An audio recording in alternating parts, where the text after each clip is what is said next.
So today I will show you how to convert PDF files to JSON files, and I have already made a Kaggle notebook for that.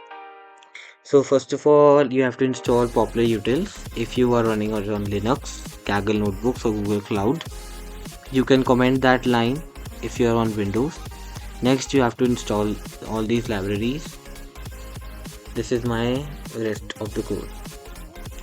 Now there's one thing, when you are importing the OS, if you are using Windows or any other operating system instead of Kaggle notebooks, etc., you should comment the popular path and the lines below it, as these lines are not supported on these operating systems.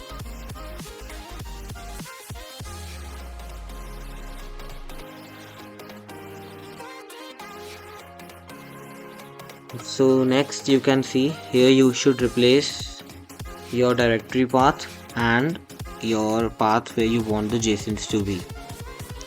And this may be slow as compared to others, but this is the most accurate one using both OCR and text extraction.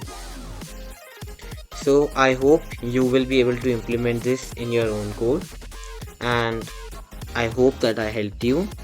Thanks for watching.